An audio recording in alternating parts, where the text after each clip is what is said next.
ตีกำลังแซดกับแม่หนึ่งเพิ่นถักมาถามเนาะว่าเป็นอย่างน้ำนมเพิ่นคือมันคือหดกระทันหันทางนี้เมื่อวานนี้ยังปั้มได้หลายอยู่มาเมื่อนี้มาปั้มแล้วหดลงไปแบบน่าตกใจเลยคือแม่เป้าคิดว่ามีหลายๆแม่ก็สิเป็นคือกันเนาะเลยก็ว่าอุ๊ยขออัดคลิปตอบเลยดีกว่าสำหรับแม่ใดที่ว่าให้นมลูกอยู่หรือว่าแม่ซีว่าเป็นสายปั้มนะแล้วเขาปั้มนมปกตินมเขามันปั้มได้หลายอยู่แล้วแต่อยู่ซื่อๆมามื้อหนึ่งหดแบบกระทันหันหดแบบบ่ได้แบบเขายังงงเลยว่าเมื่อวานยังปั้มได้หลายอยู่มื้อนี้มาคือได้ปั้มน้อยลง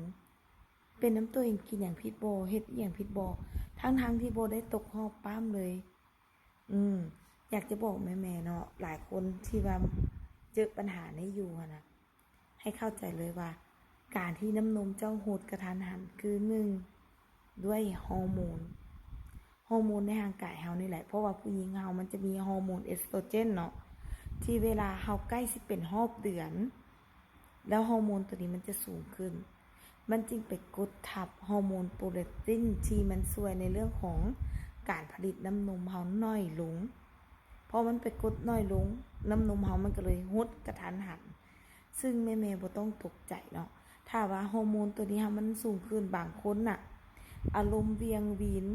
บางคนเฮาให้นมลูกอยู่แต่แบบว่ามันมีแนวมาต่ำอารมณ์แล้วเฮาควบคุมบ่ได้มันเฮ็ดให้เฮาปี๊ดแตกอย่างหลายๆเสียนะมันเกิดภาวะความเครียดในร่างกายเฮาอันนี้ก็เป็นอีกสาเหตุหนึ่งเฮ็ดให้น้ำนมน้อยลงได้เช่นกันแบบกระทันหันเลยแหละ2สาเหตุแล้วนะ1ฮอร์โมนเอสโตรเจนสูงขึ้นหรือว่าเป็นฮอร์โมนช่วงใกล้ฮอบเฮาจะเป็นประจำเดือนหรือสัญญาณเตือนว่าเฮาใกล้จะเป็นประจำเดือนประมาณ1-2 อาทิตย์ก่อนฮอบเดือนจะมามันจะหดลงกระทันหัน2ภาวะความเครียดสะสมโดยหรือว่าบางที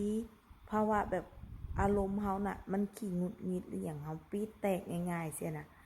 มันก็จะเป็นอีกสาเหตุหนึ่งเฮ็ดให้น้ำนมเฮาแบบกระทันหันได้3บางคนบางแม่เนาะเพิ่นปั๊มนมเพิ่นปั๊มปกติทุก3ชั่วโมงแต่พอไปช่วงนึงเพิ่นแล้วค่าเวียกค่าหยังเพิ่นบ่ได้ปั๊มแล้วเพิ่นมาปั๊มอีกบาทนึงห่างจาก3ชั่วโมงไปแล้วอาจจะเป็น4-5-6ชั่วโมงไปแล้วเพิ่นจึงมาปั๊มแล้วพอเพิ่นมาปั๊มรอบนี้แล้วเพิ่นรู้สึกว่าอุ๊ยนมเพิ่นได้หลายเพิ่นก็เลยตกรอบปั๊มดูๆหรืออาจจะยื่นเวลาปั๊มออกไปจากปั๊มทุก3ชั่วโมงแล้วยื่นไปเป็นแบบให้มันตกรอบปั๊มเพื่อว่าตัวเองปั๊มตอนตกรอบปั๊มจากปกติปั๊มทุก3ชั่วโมงได้อยู่ประมาณ4ออน8ออนแต่พอมาตกรอบปั๊มเป็น4-5-6ชั่วโมงที่ว่าเฮาตกรอบปั๊มหรือว่าบางทีรอบนี้เฮาบ่ได้ปั๊มรอบหน้าเฮามาปั๊มเสียน่ะแล้วเฮ็ดให้เฮารู้สึกว่าน้ำนมเฮาได้หลายขึ้นเว้ย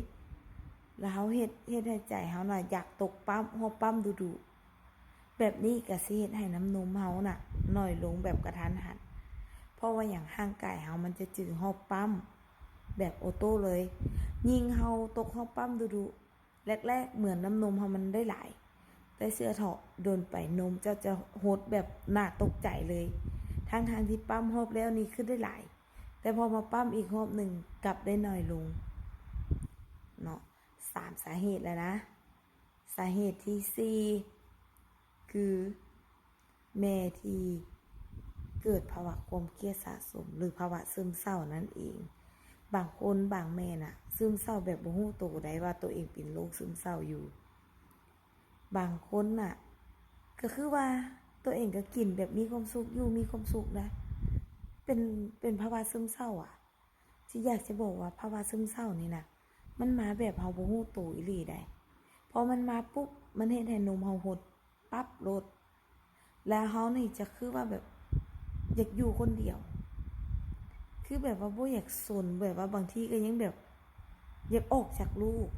บ่อยากอยู่ใกล้ลูกคือรู้สึกเบื่อลูกบ่อยากเอาลูกแบบนั้นก็มีดังนั้นมันก็เลยเป็นภาวะแบบเฮ็ดให้น้ำนมเฮาหดแบบกระทันหันแบบเฮาบ่รู้ตัวจนเฮายังงงตัวเองว่าเป็นหยังน้ำนมคือหดแล้วพอเฮาเห็นว่าน้ำนมเฮาหดนะเฮาจะยิ่งเครียด ยิ่งคิดหลายยิ่งคิดกังวลมันยิ่งไปเพิ่มเฮ็ดให้น้ำนมหดและกู้ยากอีกดังนั้นถ้าว่าแม่ใดบ่อยากน้ำนมหด 1. กินให้มีความสุขปล่อยใจให้สบายบ่ไปเครียดสำรวจตัวเองสำรวจจิตใจเวลาเฮาปั๊มนมให้เฮาเบิ่งหนังเบิ่งตลกพยายามเอาตัวเองออกจากสิ่งที่มันเป็นแง่ลบเช่นเบิ่งข่าวที่เฮ็ดให้จิตเฮาตกข่าวที่มันสะเทือนจิตใจเฮาบ่ต้องเบิ่งบ่ต้องไปเสพติดพวกนี้เลยให้เฮาเบิ่งแนวที่แบบให้มันผ่อนคลายเฮาเพราะว่าบางคนน่ะครอบครัวอหยังซัพพอร์ตอหยังเบิดทุกอย่างแต่ตัวเองน่ะไปเสพข่าวที่มันเป็นลบๆมันก็เฮ็ดให้จิตเฮาตกพอจิตเฮาตกส่งผลกับภาวะการให้นมเฮาอีกคือการเป็นแม่ให้นมน่ะเป็นอีหยังที่แบบโคตรเบาบางดังนั้นต้องรักษาสภาวะจิตใจตัวเองในการให้นมลูกนะบ่แล้วได้ยังมากังวลว่าสินมเฮาน่ะสิหดตอนใดนมเฮาสิพอให้ลูกกินบ่พอลูกกินไปแล้วลูกมีอาการเจ็บท้องนู่นนี่นั่นหรือว่าอาการถ่ายท้องหรือว่ามีอาการหยังแปลกหน่อยนึงมาคิดโทษน้ำนมมาคิดโทษกับอาหารที่ตัวเองกินอีกคือทุกอย่างมันล้วนแต่เป็นสภาวะที่เฮ็ดให้